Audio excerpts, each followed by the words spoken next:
Hello, I'm Steve Jablonski of Columbia Gas. We've prepared this program to help you learn more about natural gas, what it is, and how to use it safely. Natural gas is natural. It's clean, efficient, and in abundance right here in the United States. Hundreds of thousands of years ago, decayed plants and animals were trapped under layers of earth. With time, the decayed organic matter formed tiny bubbles of colorless, odorless natural gas. It was first discovered in the United States in 1775, initially used for street lighting and eventually developed into a vital natural resource. Today, natural gas is the preferred energy source for heating America's homes. Since the 1800s, Columbia has fueled the nation's economy by providing the cleanest available form of energy to small and large businesses that create jobs and manufacture products that we use every day. Natural gas is also one of the safest forms of energy available. As with all forms of energy, if we understand it, we can use it safely. Natural gas is a fossil fuel. It consists mainly of methane, which is a simple combination of hydrogen and carbon atoms. You'll often hear natural gas referred to as methane, but it can also contain small amounts of other hydrocarbons like butane and propane, which are filtered out before it is distributed for customers to use. The first characteristic of natural gas that we'll demonstrate is its weight. Natural gas is lighter than air and will rise. On the other hand, propane, a commonly used gas for outdoor grilling, is heavier than air and will accumulate near the floor or ground. Knowing this, what do you think happens when natural gas and propane escape into the air? Let's demonstrate. This bubble is not filled with air, but with natural gas. As the bubble is released, you can see how it rises. That's because natural gas is lighter than air. That's why we check high places near the ceiling if we're looking for a natural gas leak in a building. Let's make another natural gas bubble, and this time we'll ignite it. This will show us the second important characteristic of natural gas, its heat content or flammability. Now let's do the same demonstration with propane. As you can see, the propane bubbles fall to the floor. That's because propane is heavier than air. If we were looking for a propane leak, we would start checking near the floor. Let's ignite a bubble of propane and see how it compares to the natural gas bubble. The propane flame seems much brighter. That's because propane has a higher heat content. A third characteristic of natural gas is its odor. Natural gas, in its natural state, usually has no odor or color. So to help us locate the gas, a chemical called mercaptan is added that gives the gas a distinct smell. Some say it smells like rotten eggs. This odor helps us find leaks in pipes and appliances. If your appliances are operating properly, you won't smell gas. For example, if the pilot light on a range goes out, you may smell gas. However, this small amount of gas presents little danger of fire or explosion.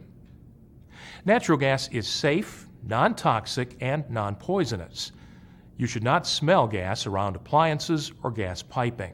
However, if you do smell a gas odor, you should leave the area immediately and call the gas company to come out and investigate. If the gas lines on your property or in your home have been damaged and are leaking, be sure to call 911.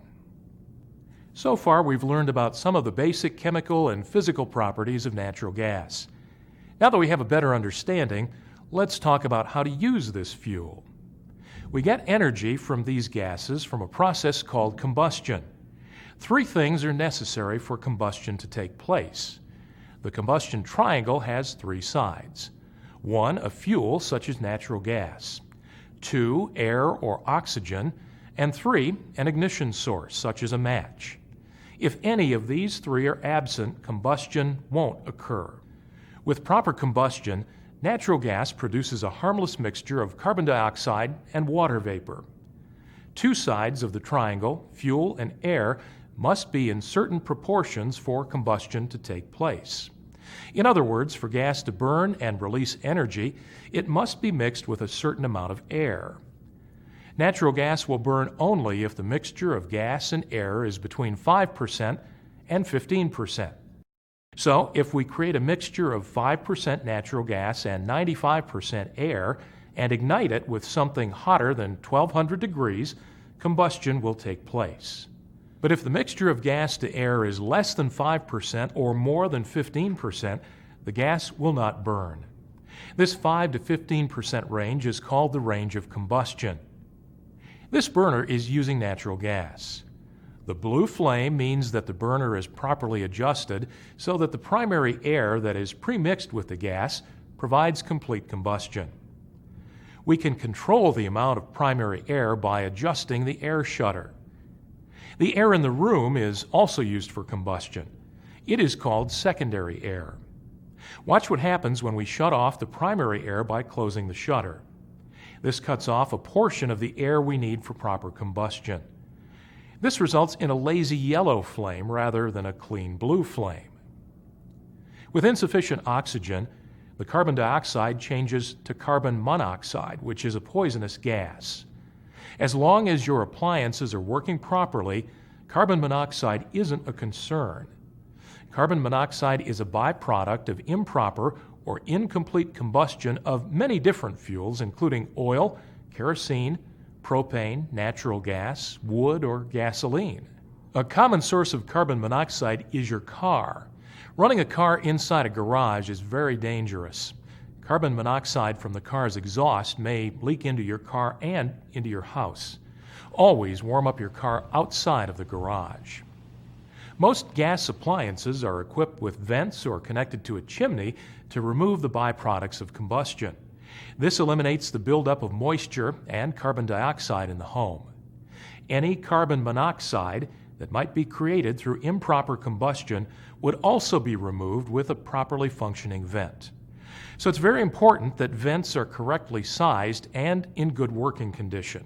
Most gas appliances have a safety valve. If the pilot light goes out on a gas appliance, the safety valve will shut the gas off, preventing gas from filling the area. Remember, the only time gas will ignite is when the gas-to-air mixture is between 5 and 15%. So if a confined space was filled with the right amount of gas and air and there is an ignition, an explosion could occur. To demonstrate the range of combustion, we'll fill this small box with less than 5% gas and then give it an electronic spark. Nothing happens because the amount of gas is below the combustion range. Now let's fill it with about 10% natural gas right in the middle of the combustion range. Next, we'll fill it with more than 15% natural gas and see what happens. Remember, nothing should happen because it's above the combustion range. This is still an unsafe situation. As the space is ventilated, the concentration of natural gas will fall within the flammable range. What happened? When the box was ventilated, the gas mixture was lowered until it reached the combustion range. Then the ignition source set off an explosion. Whenever you are in an area where there is a smell of gas, leave immediately and call the gas company from a neighbor's house. Do not use any type of phone while in the area where there is an odor of gas. Do not turn any lights or appliances on or off. Doing so could cause an electrical spark, which could provide an ignition source. Stay outside until someone from the gas company arrives. Do not re-enter the house until cleared by the fire department or gas company. Again, if the gas lines on your property or in your home have been damaged and are leaking, call 911. Here are a few things you can do to ensure the safe use of natural gas in your home. When purchasing new appliances, look for those that are designed to meet national safety standards. Follow the manufacturer's instructions when lighting a pilot. Keep your furnace operating efficiently. Replace your filter regularly. Always keep your burner area clean. Never vent natural gas appliances into the same flue with wood or coal. Use trained professionals to install and repair your gas appliances. Check your furnace annually to make sure it's working properly. Check that gas appliances that require venting are properly vented. Ensure that your chimney or flue is unobstructed and properly sized. and that your gas appliances have an adequate supply of fresh air. In addition, we conduct routine gas pipeline inspections, provide 24-hour emergency response to reports of gas odor, and turn off potentially dangerous appliances. Natural gas pipelines have a proven record of safety. Damage by outside force, often by someone digging into a pipeline, is the largest single cause of pipeline failures. Incidents may occur due to corrosion, material failure, equipment failure, or other causes. To help identify our pipelines, we sometimes use markers placed at intervals along pipeline rights-of-way. Markers display 24-hour emergency telephone numbers and might provide other identifying information. It is important for you to be aware of any pipeline markers in your community. Whether you're a professional excavator or a do-it-yourselfer, when you're planning to dig, always call 811 to have utility lines on your worksite or property marked. We hope you now have a better understanding of how to safely use natural gas. Let's review what we've discussed. Natural gas is a domestic, environmentally friendly, and increasingly valuable energy source. Natural gas is lighter than air and will rise to the ceiling if it's leaking. Natural gas needs the right mix of both air and gas to burn. There are many sources of ignition, including lights and phones. If you smell gas, leave the area and call the gas company. If you notice damage to a natural gas pipeline, call 911. Natural gas is clean, efficient, and in abundance right here in the United States. It's a versatile energy that has helped fuel the nation's economy for over a century. And when used properly, it's also one of the safest and most dependable forms of energy we have.